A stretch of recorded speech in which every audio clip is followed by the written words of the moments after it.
भाई लोगों का राम राम नमस्कार। 2 दिन से दिमाग में 3 टॉपिक घूम रहे हैं। तीनों बहुत ही इम्पोर्टेंट टॉपिक हैं, मनन चिंतन मांगते हैं और दूरगामी परिणाम है। 2 टॉपिक को मैं एक साथ जोड़ सकता हूँ। पहला है अपने वेनेजुएला का अंतर्राष्ट्रीय घटनाक्रम, उसके साथ ममदानी भी जुड़ जाएंगे क्योंकि ममदानी न्यूयॉर्क और ट्रम्प साहेब अमेरिका, ये भी एक एंटिटी के रूप में देखे जा सकते हैं। और तीसरा है अपने एक मातबर वकील, एक ऐसे वकील जो किसी विषय पर अपनी राय रख रहे थे, उसको एक आंदोलन की शक्ल दे रहे थे, अनिल मिश्रा। तो उनको अंततः गिरफ्तार कर लिया गया और उन पर वही विभिन्न धाराएं जो किसी की भी सांस रोकने के लिए पर्याप्त होती हैं। इस देश में कम से कम 8-10 ऐसे कानून हैं जिनमें ये तथाकथित समानता का कोई लेना देना नहीं होता है। उसमें पहले आप पर वार होता है, आपका गिरफ्तार होता है, और उसके बाद अगर 2-4-10 साल जैसी आपकी हैसियत हो, यहाँ हैसियत बड़ी इम्पोर्टेंट है क्योंकि आप कितना खर्चा अफोर्ड कर सकते हैं, आप कितना झेल सकते हैं, अकॉर्डिंगली वो जेल वेल करके, और फिर अंततः ये पता चलता है कि नहीं साहब ये तो कुछ गड़बड़ थी, गलती से गिरफ्तार हो गए। खैर इस पर मैं सबसे बाद में आऊँगा, हो सकता है अलग से स्टोरी करूँ, क्योंकि ये मात्र असमानता का मुद्दा नहीं है, मात्र दलित विभेद का मुद्दा नहीं है, ये बहुत बड़ा सामाजिक मुद्दा है। और इस सामाजिक मुद्दे का केवल और केवल एक टारगेट है, ब्राह्मण। 80-85% को तो लोग बाग खुद ही आपस में एक दूसरे को ओबीसी और शूद्र कह के, हालांकि ओबीसी कभी भी शूद्र थे नहीं और न शूद्रों के साथ जाते हैं, लेकिन फिर भी भीम मीम करके उसको ओबीसी को भी अपने पाले में घसीट करके, ताकि वजन इस तरफ ज़्यादा बढ़ जाए और उसमें राजकुमार भाटी जैसे लोग लग के करते हैं। लेकिन इसकी ये फौरी तौर पर सब कुछ कहना सही नहीं है, इसकी एक बड़ी विवेचना की ज़रूरत है। फ़िलहाल अनिल मिश्रा ने ऐसा कोई टॉपिक नहीं उठाया था कि जिस पर बात नहीं हो सकती थी। और रही बात बाद में अंबेडकर के छायाप्रति को जलाना, वो कितना जघन्य कार्य था, इसके बारे में भी सोचा जाना चाहिए। खैर पहले आते हैं अपने मादुरो भाई पे। वेनेजुएला से राष्ट्रपति की पत्नी को रातों रात अमेरिका ने अपनी ताकत का इस्तेमाल करते हुए उठा लिया, और ताकत पे भी तैयारी ऐसी थी कि परिंदा पर न मार सके। यानी नेवी, एयर और उनकी डेल्टा कॉर्प सब मिल करके इतनी बुरी तरह, डेल्टा फोर्स इतनी तैयार थी कि वो कह रहे हैं कि 2-4 छोटी मोटी चोटों के अलावा उनका पूरा दल सुरक्षित रहा। और वेनेजुएला का राष्ट्रपति प्रूव हुआ बिल्कुल सिटिंग डक, जाके उसको टक से गोली मारी, उठा के ले आए। गोली मारी मीन्स मतलब कैद करके ले आए। और उसके बाद जो ट्रम्प का बिहेवियर है, उसके बाद जो वेस्टर्न कंट्रीज़ का बिहेवियर है, जो कि सारे के सारे अपने को प्रजातंत्र का चैम्पियन कहते हैं, प्रजातंत्र के रक्षक हैं, वो प्रजातंत्र के जननी हैं उनके हिसाब से। और हमारे यहाँ भी आप बहुत से तथाकथित भक्तों से पूछेंगे, जो चमचा टाइप भक्त है, तो वो भी बताएंगे कि साहब यूके से बढ़िया और यूनाइटेड स्टेट्स से पुराना कोई डेमोक्रेसी नहीं है, वगैरह वगैरह। ये लोकतंत्र था। यानी आपने यहाँ पर बैठ के, और इस लोकतंत्र की छाया कहाँ तक आएगी ये मैं आपको बताना चाहता हूँ आज। और ज़्यादातर लोग अब समझ भी रहे हैं कि इस लोकतंत्र की छाया, काली छाया, अल्टीमेटली भारत तक आएगी। क्योंकि अर्जेंटीना में भी कहानी वैसे ही शुरू हुई थी, वोट चोरी, डिक्टेटर। वहाँ भी पिछले साल एक को नोबेल पीस प्राइज़ दे दिया गया जो कि अपोजिशन में है। और वही वोट चोरी, डिक्टेटरशिप को कभी जेनजी के कंधों पर और कभी सत्ता के विपक्ष के कंधों पर चढ़ा करके एक अश्वमेध का घोड़ा पाकिस्तान, श्रीलंका, म्यांमार, बांग्लादेश, म्यांमार में भी सक्सेस नहीं है, बांग्लादेश, नेपाल, ईरान होते हुए जहाँ कहीं भी ऐसी सत्ता है जो या तो लोकतांत्रिक है या के बाद वाला सेंटेंस सबसे बड़ा है, अपने अमेरिकी वर्ल्ड को, अपने वेस्टर्न वर्ल्ड को पसंद नहीं है, तो वहाँ कोई ना कोई गधा तो ऐसा मिल ही जाता है जिसके सर पे ताज रख के ये लोग अश्वमेध का घोड़ा बना देते हैं। ट्रम्प की बॉडी लैंग्वेज देखिए, ट्रम्प के बोलने का तरीका देखिए। उन्होंने कहा हमने वेनेजुएला ले लिया है, कोलंबिया सावधान हो जाए, ग्रीनलैंड मुझे चाहिए।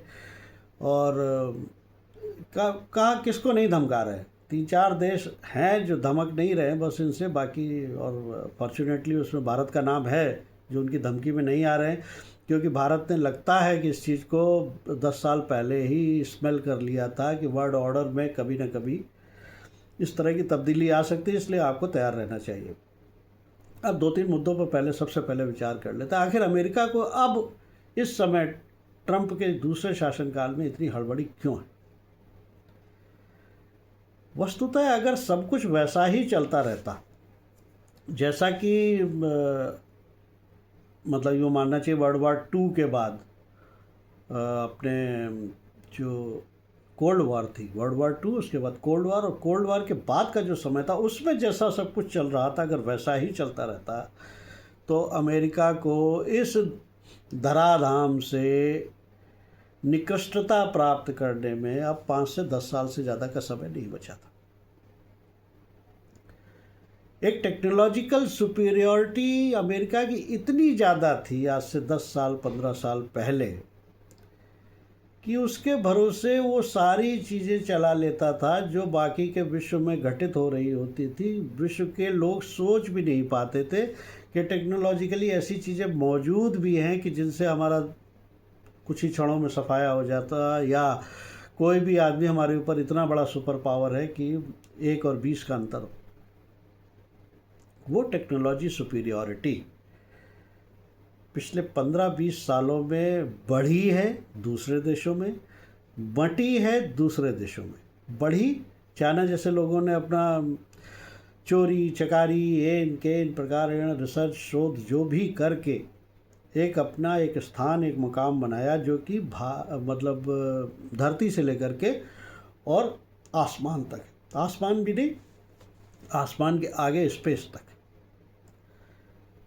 पहला खतरा वहाँ से आया कि वो जो टेक्नोलॉजी सुपीरियरिटी थी उस पर उतना एज नहीं रह गया कि अपने को सुपर पावर कहता कहता अमेरिका किसी दिन ढेर ना हो जाए।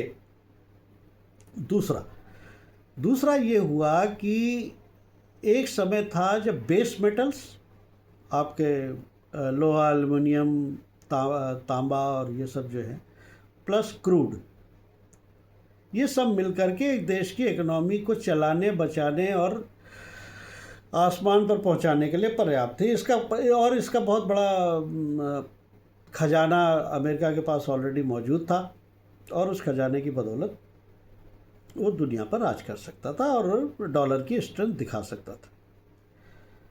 अब हुआ क्या कि जैसे जैसे टेक्नोलॉजी में चेंज हुआ, ख़ासतौर से जैसे जैसे इलेक्ट्रिक की तरफ, इलेक्ट्रिक व्हीकल्स की तरफ और रिन्यूएबल एनर्जी की तरफ देशों ने जाना शुरू किया, तो वो जो उस समय खजाना था उसकी कीमत गिर गई। क्रूड का रिजर्व आपके पास बहुत ज़्यादा है, लेकिन फिर भी रिन्यूएबल एनर्जी जो बना रहे हैं वो अपनी भरपाई कर रहे हैं। क्रूड का जो कंजम्पशन बढ़ना चाहिए था इन सब चीज़ों को देखते हुए उतना नहीं बढ़ा, क्योंकि लोगों ने ख़ासतौर से भारतवर्ष ने इस पर बहुत ज़्यादा तरक्की की और क्रूड को रिन्यूएबल एनर्जी से रिप्लेस करने की कोशिशें लगातार जारी रही। कर रहे हैं, कर भी लेते, लेकिन भारत में एनर्जी कंजम्पशन का रेट जो बढ़ा है, एनर्जी कंजम्पशन आज से 10 साल 15 साल पहले जो होता था, उसकी बजाय अब उसके जो खर्चे हैं, एनर्जी का जो कंजम्पशन है, वो इतना बढ़ चुका है कि हम केवल उसी की पूर्ति करने में रिन्यूएबल एनर्जी की सारी खपत हो जाती है। 100 गीगावाट से ऊपर चला जा चुका है हमारा रिन्यूएबल एनर्जी का उत्पादन, लेकिन हम अभी भी क्रूड ऑयल के आयात में जहाँ के तहाँ खड़े हैं। उसके लिए हमें फॉरेन एक्सचेंज चाहिए, उसके लिए हमें लोगों के हाथ जोड़ने हैं। मैंने अपने पहले 2-3 वीडियो में कहा था कि भारत चला तो सही दिशा में था, लेकिन चूंकि देर से चला है और चूंकि अब विश्व के दूसरे देश भी इन चीज़ों को समझ रहे हैं, इसलिए वो टाइम स्पैन ही नहीं दिया जा रहा है जिस टाइम स्पैन के लिए भारत क्रेव कर रहा था, जिसकी उसको ज़रूरत थी। जैसे कि यही रिन्यूएबल एनर्जी वाला कुछ इतना बड़ा हो जाता कि हम जगह बना पाते, अपने आयात को कम कर पाते, क्रूड पर निर्भरता कम कर पाते, या हमने जो न्यूक्लियर एनर्जी के बारे में सोचना शुरू किया था उसको हम कुछ बना पाते, कुछ प्रोडक्शन बढ़ा पाते। उससे पहले ये इस तरीके की चीज़ें भांप ली गई और ये समझ में आ गया कि वर्तमान सरकार अगर रहेगी तो आज नहीं तो कल भारत हमारे चंगुल से निकल सकता है, भारत हमारे लिए एक दूसरा थ्रेट हो सकता है। थ्रेट इन्वर्टेड कॉमास में है, क्योंकि हम किसी को थ्रेट नहीं करते, लेकिन उनकी प्रभुसत्ता कमज़ोर पड़ सकती है अगर भारत मजबूत होता है, और वो भारत को दूसरा चाइना बनने नहीं देंगे। ये मैंने आपसे पहले भी कहा था। तो अब लेकिन अमेरिका को वेनेजुएला इतनी ज़रूरत क्यों थी? वेनेजुएला के पास दुनिया का सबसे बड़ा ऑयल का रिज़र्व है, ये सब जानते हैं, लेकिन वेनेजुएला पर पिछले कई दिनों से, काफ़ी सालों से बल्कि, लगातार अमेरिका अपना शिकंजा कसता जा रहा है, उस पर सैंक्शंस लगाता जा रहा है। तो इस समय दुनिया के क्रूड मार्केट में वेनेजुएला की हैसियत कुछ नहीं रहेगी। उसके सबसे बड़े ख़रीदारों में एक चाइना बसता है जो उससे तेल खरीदता है। भारत का व्यापार उससे बहुत कम है, हालांकि बड़ा गाढ़ा क्रूड होता है और बड़ा वैल्यूएबल क्रूड है और दुनिया के बाकी देशों की तुलना में अच्छा क्रूड है वो। लेकिन अब अमेरिका को क्या चाहिए था? कहाँ यूक्रेन और रूस की जो खटपट क्या मतलब, इतना बड़ा युद्ध जो है, और रूस पर लगातार अमेरिका अपना दबाव बनाना चाहता है, रूस को सैंक्शंस कर रहा है, रूस के मद्देनज़र भारत को धमकाता है। आज फिर धमकी आ गई कि इंपोर्ट पे बाकी का भी टैरिफ लगाएंगे, टैरिफ बढ़ाएंगे, यानी हम भारत का गला ज़रूर घोंटेंगे जब तक आप अपने घुटनों पे आकर के ट्रंप महोदय से नमस्ते नहीं करेंगे कि हे ट्रंप, हमें इन जंजालों से मुक्ति दो। लेकिन ये सपना अब की बार शायद पूरा होता नहीं दिख रहा है। क्यों? और ये क्यों? पहले तो थोड़ा सच हो सकता था, लेकिन वेनेजुएला की घटना के बाद ही कितना सच होगा ये पता नहीं। क्या इस पर क्या चेंज क्या है? वेनेजुएला के होने की वजह से चेंज क्या है कि जो यूरोप पुतिन को पूरी तरह ना नहीं कर पा रहा था, क्योंकि क्रूड और गैस का सबसे बड़ा सप्लायर वेस्ट को पुतिन था और अमेरिका की भी इतनी औकात नहीं थी। अमेरिका का क्रूड थोड़ा महंगा पड़ता है क्योंकि उनका जो शेल ऑयल है वो महंगा होता है, और जैसे ही वो 45 डॉलर से कम की आशंका बनती है, उसका उत्पादन भी रुक जाता है। और ये जो ऑयल की आपूर्ति है इतनी भी नहीं है कि अमेरिका अपने लिए भी रख सके, रिजर्व भी रख सके और पूरे के पूरे वेस्ट को सप्लाई कर सके। इसलिए वेनेजुएला इतना इम्पोर्टेंट हो गया। वेनेजुएला के क्रूड पर, और सबसे पहले ट्रंप ने यही बोला कि हम क्रूड पर कब्जा करेंगे। वेनेजुएला का क्रूड मिलने के बाद जब उसकी सप्लाई वेस्ट की तरफ जाने लग जाएगी, जाने योग्य हो जाएगी, समय लगेगा क्योंकि वेनेजुएला का जितना इंफ्रास्ट्रक्चर है उसको काफ़ी कुछ पिछले सालों में धक्का लगा और काफ़ी कुछ ध्वस्त हो गया। अमेरिकी कंपनियां अभी वहाँ जाएंगी, उसको खड़ा करेंगी, लेकिन हाँ ये 6-8 महीने साल भर में ये वर्केबल हो जाएगा। ये जो क्रूड जब वेस्ट की तरफ जाएगा तब अमेरिका के सैंक्शंस रूस पर पूरी तरह से कामयाब होंगे। लेकिन फर्स्ट स्टेप फर्स्ट, इस बीच में इन्होंने क्या किया है कि पुतिन और अमेरिका ने मिलकर के फिलहाल दुनिया के देशों को अपने हिसाब से बांट लिया। अमेरिका को कहा, पुतिन ने कहा होगा, घर जाके कौन देखता है, मुझे कौन बताने आता है, लेकिन जो वर्ड ऑर्डर में पढ़ रहा हूँ, तो अमेरिका को पुतिन ने कहा होगा कि आप वेनेजुएला ले लीजिए, मैं यूक्रेन ले लेता हूँ। यूक्रेन के ऊपर जो इतना अनपेक्षित दबाव लगातार अमेरिका बना रहा है, उसके पीछे वजह ये है कि एक तो वो युद्ध बड़ा खर्चीला हो चुका है। खर्चीला होने के साथ वो खर्च इतना हो चुका है कि अब उसकी कमाई का मौका हो। आपको याद होगा जब यूएस इराक का युद्ध हुआ था, उस समय भी जो खर्चे हुए थे अल्टीमेटली उस धरती से ही, इराक और सऊदी अरेबिया की धरती से ही अमेरिका ने वसूल किए थे। अमेरिका बहुत बड़ा फंदेबाज है, वो किसी को 5 पैसे भी उधारी के नहीं देता और 5 पैसे भी किसी पे दे के एहसान नहीं करता, $1 भी मुफ्त का नहीं देता, उसकी कीमत उसको चाहिए। और इस कीमत लेने के चक्कर में फ़िलहाल अब बहुत जल्दी, मैंने इससे पहले वाले वीडियो में कहा था कि बहुत जल्दी आपको यूक्रेन के युद्ध का निपटारा मिलेगा। वो तस्वीर मेरे दिमाग में अब साफ़ होने लग गई है कि यूक्रेन का निपटारा भी अब जल्दी ही होने वाला है, बंदरबांट होगी। क्रूड तो मिलेगा ही मिलेगा, वेनेजुएला से क्रूड यूएस को मिल जाएगा। क्रिटिकल रेयर अर्थ और कोल और क्रूड पुतिन को यहाँ से मिल जाएगा, और फिर पूरी की पूरी दुनिया फिर 2 धाराओं में बहने लग जाएगी। आप मुझे तेल पुतिन से लेने नहीं देंगे, आप मुझे जब तेल देंगे तो आपकी शर्तें होंगी, आपकी जो शर्तें होंगी उसमें से बहुत सी मुझे मान्य नहीं है। तो भारत बाबू परीक्षा की घड़ी है, परीक्षा की घड़ी है कि हमारे, चलिए आप इंपोर्ट रोक दीजिए, एक बार इंपोर्ट पे सारा टैरिफ लगा लीजिए, खूब लगा लीजिए, उससे ज़्यादा हमारे ऊपर फ़र्क नहीं पड़ता, क्योंकि हमारी 65 से 70% की इकोनॉमी जो है वो डोमेस्टिक है, डोमेस्टिक कंजम्पशन पे है। हम अपना अमूल का मक्खन बना लेते हैं, हम अपना खा लेते हैं, हमारा पैसा हमारी जेब से निकल के अमूल के पास चला जाता है। और या जो हमारे अपने डोमेस्टिक, आज की खबर ये भी है कि हमने धान के उत्पादन में नंबर 1 की श्रेणी में हम पहुंच गए हैं, चाइना को पीछे छोड़ा है। तो मतलब हमारे पास अपना खाने पीने का सामान है, और हमारे खाने पीने के सामान का कंजम्पशन भी हमारे देश में है। कोई ज़रूरी नहीं कि हम इसको बाहर भेजें ही भेजें, बासमती अमेरिका को भेजें ये उतना ज़रूरी नहीं है। हम कहीं थोड़ा बहुत जो भेजते हैं वो किसी और देशों को भेज करके पूरा कर सकते।